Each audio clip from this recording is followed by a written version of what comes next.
Sio muda mrefu uliopita, kila ukosoaji dhidi ya Rais William Ruto ulikutana na majibu ya haraka na makali kutoka kwa wandani wake. Kwa pamoja waliunda ngao, sauti kubwa inayoonekana na ya kudumu. Wewe ndio Commander in Chief of the Republic of Kenya. Tokea na mzee asijaribu kutokea Jumanne. Lakini hiyo ilikuwa zamani. Leo picha tofauti inajitokeza.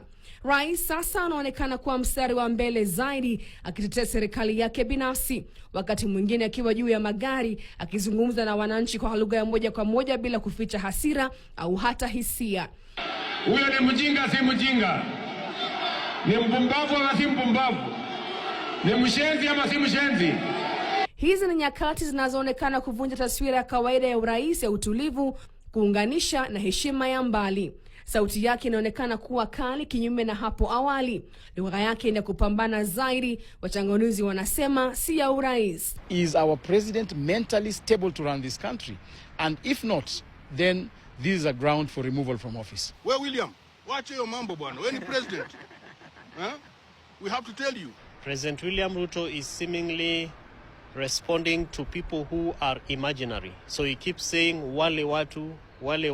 Ni mijadala hii inapofanyika hadharani, jambo moja linaonekana wazi: mara nyingi yuko peke yake, huku sauti za washirika wake wa zamani zikipungua. Silence is strategic to the leaders who have realized that by associating yourself with William Ruto is basically a recipe for failure, and he has become a micromanager.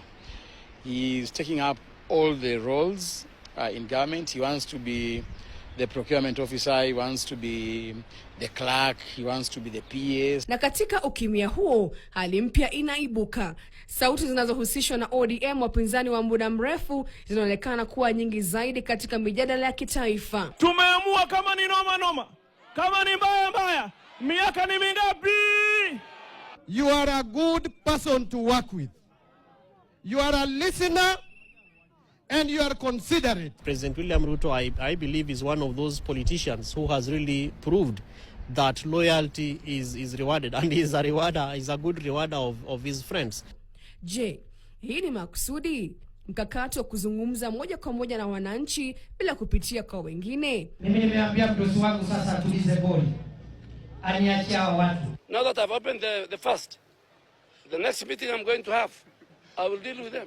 Au ni ishara ya mabadiliko yanayoendelea polepole? Hapa nchini Kenya, mabadiliko ya kisiasa mara chache hujitangaza kwa sauti kubwa, kuanzia kwenye ukimya. Je, rais anafafanua upya uongozi wa kuzungumza moja kwa moja na wananchi?